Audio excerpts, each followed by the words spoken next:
नमस्कार साथियों, मेरा नाम है आर के सिंह। संस्कृति आईएएस के सरकारी योजना एवं कार्यक्रम सीरीज में आप सभी का स्वागत है। इस सीरीज के अंतर्गत आज हम जिस कार्यक्रम की चर्चा करने वाले हैं वो कार्यक्रम है जल ही अमृत कार्यक्रम। तो देखेंगे कि ये जो कार्यक्रम है क्यों चर्चा में है, इस कार्यक्रम की क्या विशेषताएं हैं और इससे जुड़े हुए जो भी महत्वपूर्ण पहलू होंगे उन पर संक्षिप्त रूप से बात करेंगे। चलिए एक एक करके देखते हैं। सबसे पहले हम बात करते हैं कि आखिर ये जो योजना है ये क्यों चर्चा में है। तो इस योजना को समझने के लिए आपको कहाँ जाना होगा? तो आपको जाना होगा सबसे पहले कहाँ पर? तो ministry of housing and urban affairs के वेबसाइट पर या फिर पीआईबी की वेबसाइट पर जाएंगे तो वहाँ पर भी इसके बारे में पूरा डिटेल आपको देखने को मिल सकता है कि आखिर मंत्रालय ने इस कार्यक्रम के बारे में क्या कहा है। देखिए क्या कहा है। तो in the first 100 days of this government a new scheme जल ही अमृत हैज़ बीन अप्रूव्ड। ये बात कही गई है। सरकार के पहले 100 दिन में ही एक नई योजना जल ही अमृत कार्यक्रम को क्या कर दिया गया है? अप्रूव्ड कर दिया गया है। इसे मंजूरी प्रदान कर दी गई है, ये बात कही गई है। दूसरी बात देखते हैं। PMAYU 2.0 with an investment of 10 lakh crore approved by government in first 100 days।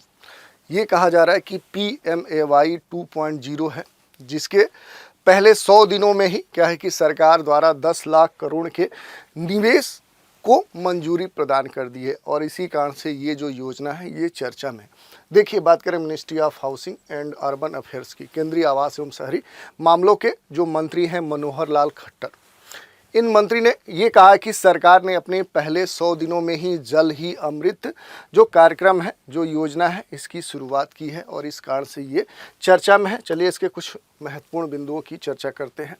मंत्री जी ने यानी मनोहर लाल जो खट्टर हैं, इन्होंने आवास एवं शहरी मामलों के मंत्रालय की 100 दिनों की उपलब्धियों पर एक प्रेस को संबोधित किया और कहा सरकार और मंत्रालय ने नई सरकार के पहले 100 दिनों में ही नागरिकों को उन्हें सम्मानजनक जीवन शैली प्रदान करने के लिए, जीवन को आसान बनाने के लिए और इसकी दिशा में खास तौर पे मंत्रालय ने विशेष कार्य किया है।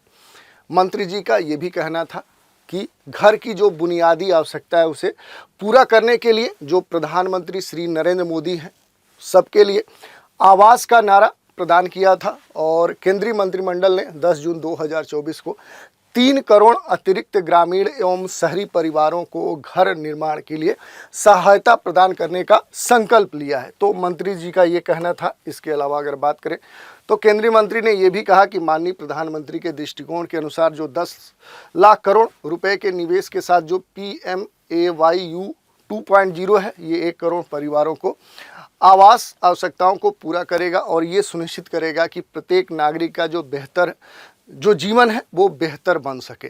तो ये मंत्री जी का कहना था कि कैसे जो यहाँ पर मंत्रालय है वो अपने देश के, चाहे वो अर्बन क्षेत्र की बात हो, रूरल क्षेत्र की बात हो, वहाँ के जो नागरिक हैं उनके जीवन को बेहतर बनाने के लिए संकल्प कृत है, ये बात कही गई है। अब थोड़ा सा इस कार्यक्रम के बारे में भी देखते हैं। जल ही अमृत कार्यक्रम, ये कार्यक्रम का जो नाम है बड़ा ही यूनिक है, आप समझ सकते हैं। देखिए इस कार्यक्रम को अमृत 2.0 योजना के तहत लॉन्च किया गया। किसके तहत लॉन्च किया गया, ये महत्वपूर्ण है। तो अमृत 2.0 जो योजना है इसके तहत लॉन्च किया गया है। इस पहल के तहत जो राज्य होंगे, जो केंद्र शासित प्रदेश होंगे, उनको प्रयुक्त जल यानी जो सीवेज होता है, उपचार संयंत्रों का कुशलतापूर्वक प्रबंधन करने के लिए प्रोत्साहित करने की परिकल्पना की गई है। देखिए जो विभिन्न क्षेत्रों में जो महत्वपूर्ण समस्या है, जैसे सीवेज की जो समस्या है, जो उपचार संयंत्र हैं उनकी उपलब्धता, उनकी रखरखाव, उनकी उपलब्धता, ऐसे जो विभिन्न मुद्दे हैं उनको कुशलतापूर्वक कह सकते हैं कि प्रबंधित करने की बात कही गई है, ताकि निरंतर आधार पर जो इन्वायरमेंट के जो स्टैंडर्ड हैं उनको पूरा किया जा सके। इसमें रीसाइकिल की बात कही गई है कि जो पुनर्चक्रण योग्य अच्छी गुणवत्ता वाले उपचारित जल है उसका सुनिश्चित किया जा सके। ये खास तौर पे ये जो एक कह सकते हैं लक्ष्य, ये जल को ध्यान में रखते हुए जो वाटर है उसके उचित प्रबंधन की बात को ध्यान में रखते हुए कही गई है। इसके अलावा इस अभ्यास का जो उद्देश्य होगा वो शहरों के बीच जो एक कंपटीशन है उसको पैदा करना है, यही नहीं क्षमता विकसित करना है और उपचार सुविधाओं में प्रयुक्त जो उपचारित जल है उसकी सर्वोत्तम जो गुणवत्ता है, यानी अपने देश के जो नागरिक हैं उन्हें उच्च कह सकते हैं गुणवत्ता वाला जल उपलब्ध कराना है। इसके लिए खास तौर पे प्रोत्साहित करना है। इस प्रकार का जो मुख्य ध्यान होगा वो कैपेसिटी फॉर्मेशन, क्षमता निर्माण और उपचारित निस्सरण में गुणात्मक सुधार को प्रोत्साहित करना है। ऐसा नहीं क्वांटिटी के स्तर पे ही बढ़ावा देना नहीं है, बल्कि क्वालिटी के स्तर पे भी बढ़ावा देना है। दूसरी अगर बात करें तो मूल्यांकन और जल गुणवत्ता परीक्षण आयोजित किया गया जाएगा। इसके बाद अंतिम मूल्यांकन किया जाएगा और स्टार रेटिंग भी दी जाएगी, प्रमाण पत्र प्रदान किया जाएगा, स्वच्छ जल क्रेडिट प्रदान किए जाएंगे जो 6 महीने के लिए वैलिड होंगे। ये बात कही गई है।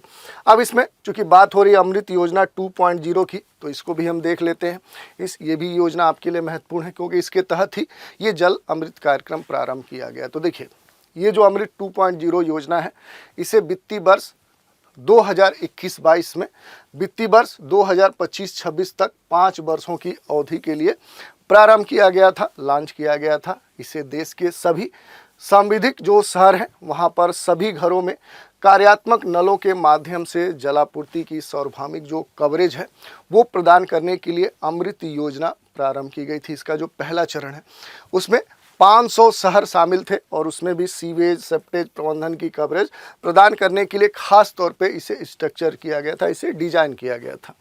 अमृत 2.0 प्रत्येक शहर के लिए सिटी वाटर जो बैलेंस प्लान है CWUBP और इसे विकसित करके जल की जो चक्रीय अर्थव्यवस्था है उसको बढ़ावा देना था, जिसमें उपचारित सीवेज के पुनर्चक्रण, पुनः उसके उपयोग और जल निकायों के पुनर्द्वार के साथ जल संरक्षण पर ध्यान केंद्रित किया जाएगा। ये बात कही गई थी अमृत 2.0 योजना में।